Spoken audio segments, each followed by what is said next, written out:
അല്ല നല്ല ക്ലാസ് പോലെ പറഞ്ഞാൽ അതെ അതെ അതെ അടിപൊളി. സ്പോണ്ടേനിയസ് ആയിട്ട് പറഞ്ഞത്. അല്ല ഏറ്റവും ഇറ്റാവുമ്പോഴാണ് ഇത് പൊങ്ങണത്. ഈ പട്ടി ആണോ? അല്ല ഏറ്റവും ഇങ്ങനെ കൈ കൂപ്പണത്. അതിലുമായിട്ടുള്ള കണക്ഷൻ മാത്രമേ ഉള്ളൂ. ഇത് ചേട്ടനെടുത്തോ, ഏ നിങ്ങളെടുത്തോ. അങ്ങനെയാണോ? ഒരുമിച്ച് മാസായിട്ട് അവിടെ ചെന്ന് സ്റ്റൈല് കാണിക്കണം. ബ്രൗണി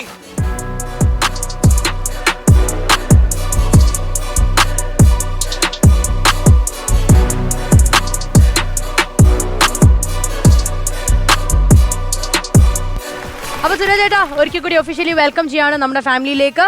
ഇനി ഇരുന്ന് നമുക്ക് ആർമാദിക്കാം ഈ Onam. Okay, thank you. Thank you. അല്ല ഈ കൂട്ടത്തിലേക്കാണോ ആ കോട്ടൊക്കെ അഴിച്ച് മാറ്റിക്കെങ്കിൽ ഇവിടെ പോവാം. നമ്മൾ ശരിക്കും പറഞ്ഞാൽ ഇവിടെ ഓരോ കൗണ്ടറുകൾ അല്ലെങ്കിൽ തമാശകൾ പറയുമ്പോഴേ നമ്മൾ പറയും ഇത് പഴയതാണ്, ഇത് 2000-ലെ ആണ്. ശരിക്കും ഇതിനൊരു ഒറിജിൻ ഉണ്ടാവില്ലേ? അതെ. അല്ലെങ്കിൽ ഈ കോമഡി എങ്ങനെ വന്നു, അല്ലെങ്കിൽ കൗണ്ടേഴ്സ് എങ്ങനെ വന്നു, മിമിക്രിയുടെ ഒരു ഒറിജിൻ, അങ്ങനെ ഒരുപാട് കാര്യങ്ങള് ഞാൻ എന്നെ പോലത്തെ കുഞ്ഞു കുഞ്ഞു ആൾക്കാർക്ക് ഡൗട്ട് ഉള്ളൊരു സംഭവമാണേ. പ്രായം കൊണ്ടല്ല നാദിക്ക, ഈ മിമിക്രിയുടെ ഒരു ഹിസ്റ്ററി ഉണ്ടാവും. അതിൽ ശരിക്കും നാദിക്കാണോ ഉണ്ടാവുക അതോ പ്രസാദേട്ടനാണോ തുടക്കം ഇട്ട്, അതൊക്കെ ഒരു കൺഫ്യൂഷൻ ആയിട്ടുള്ള ഒരു കാര്യമാണ്. അപ്പൊ അതൊരു റിസർച്ച് നടത്തി ഞങ്ങളുടെ കയ്യിൽ ഹിസ്റ്ററി ഓഫ് മിമിക്രി എന്ന് പറഞ്ഞൊരു കിടിലം വീഡിയോ ഉണ്ട്. അത് നമ്മുടെ പ്രേക്ഷകർക്കും നമ്മളെ പോലത്തെ ആൾക്കാർക്കും ഒക്കെ ഒന്ന് മനസ്സിലാക്കാൻ വേണ്ടി നമുക്കതൊന്ന് കണ്ടാലോ? ഓണത്തിന് comedy masters Onam mega charge ഈവന്റിൽ നമ്മൾ പ്രസന്റ് ചെയ്യുന്നു ഹിസ്റ്ററി ഓഫ് മിമിക്രി. എവിടെയും ഏറ്റവും എളുപ്പത്തിൽ ഹിറ്റാകുന്ന രസം ഹാസ്യമായതിനാൽ ചരിത്രാതീത കാലം തൊട്ടേ ചിരിക്കാൻ കഴിയുന്ന ഏകജീവിയായ മനുഷ്യൻ ഹാസ്യത്തിൽ നിന്നും പിറവി കൊള്ളുന്ന കലാരൂപങ്ങൾ കണ്ടുപിടിച്ചു.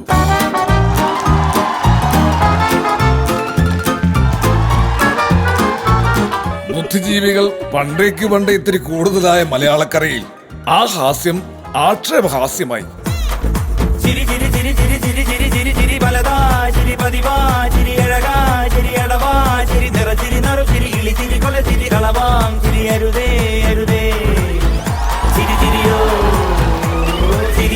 നമ്പ്യാരും തുള്ളലും അതിന്റെ പേറ്റന്റ് എടുത്തപ്പോൾ ഓട്ടം തുള്ളലിൽ പലതും പറയും, അതുകൊണ്ടാരും ഖേദിക്കരുത്. ഓട്ടം തുള്ളലിൽ പലതും പറയും.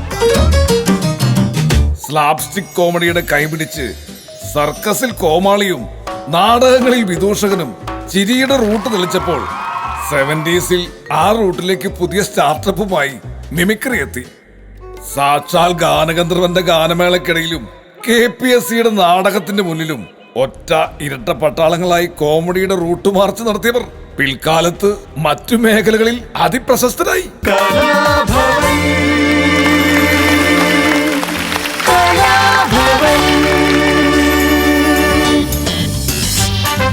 കൊച്ചിൻ കലാഭവൻ എന്ന മഹാപ്രസ്ഥാനവും അതിന്റെ അമരത്ത് ആബേലച്ചനും എത്തിയപ്പോൾ മിമിക്രി എന്ന ഒറ്റയാൾ കലാരൂപം നിരത്തിവെച്ച മൈക്കുകളും നീളൻ ജുബയുമായി മിമിക്സ് പരേഡിലേക്ക് ജ്ഞാനസ്നാനം ചെയ്യപ്പെട്ടു.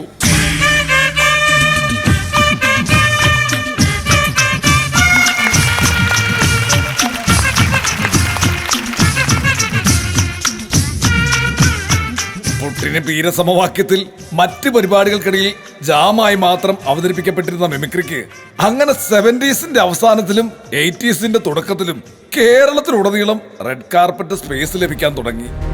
പിന്നീടുണ്ടായത് വേദികളിൽ പില്ലറുകളായിരുന്ന മിമിക്രി താരങ്ങൾ മലയാള സിനിമയുടെ പില്ലറുകളാകുന്ന റവല്യൂഷൻ. ഞങ്ങള് ദുബായിൽ നടത്തിയൊരു പ്രോഗ്രാമിന്റെ കാസറ്റ് കണ്ടിട്ടാണ് പത്മനാഭൻ സാർ ആദ്യമായിട്ട് എന്നെ സിനിമയിലേക്ക് വിളിക്കുന്നത്. 90കളുടെ പകുതിയായപ്പോഴേക്കും 100ഓളമായി കേരളത്തിലെ മിമിക്രി ട്രൂപ്പുകളുടെ ബെഞ്ച് സ്ട്രെങ്ത്. ആ മിമിക്രി യൂണിവേഴ്സിറ്റികളിൽ നിന്നും ഡബിൾ പ്രൊമോഷൻ കിട്ടി സിനിമയിലേക്ക് കയറിയ എത്രയെത്ര താരങ്ങൾ.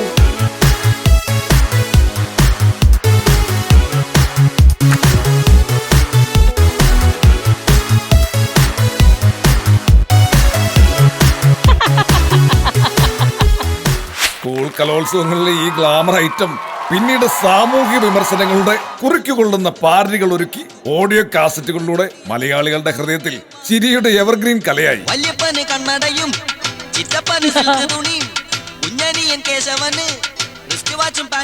മിമിക്സ് ബാലെ, മിമിക്സ് ഗാനമേള, ഫിഗർ ഷോ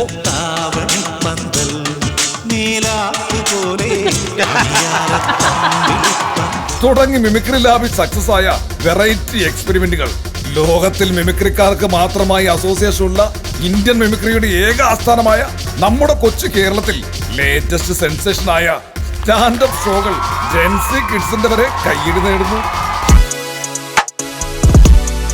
LED വാളുകൾ മുതൽ ഇലക്ട്രിഫൈങ് ആംബിയൻസുകൾ വരെ, സ്പോട്ട് ലൈറ്റുകൾ മുതൽ സ്പോട്ട് ഡബിംഗ് വരെ,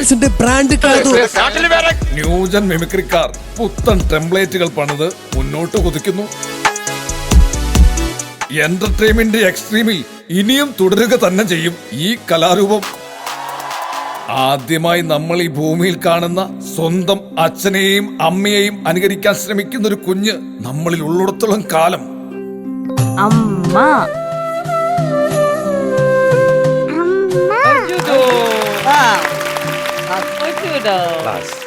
വാട്ട് എ ലോങ് ജേർണി.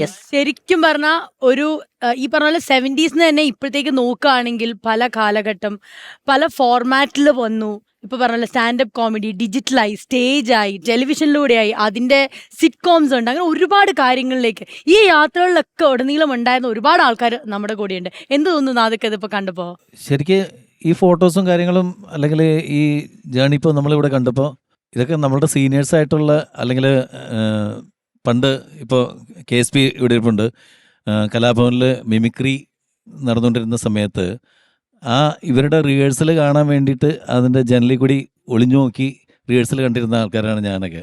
അപ്പോൾ എന്നെ മിമിക്രി കൊണ്ടുവന്ന ആളാണ് ജോർജ്, ഏലൂർ ജോർജ്.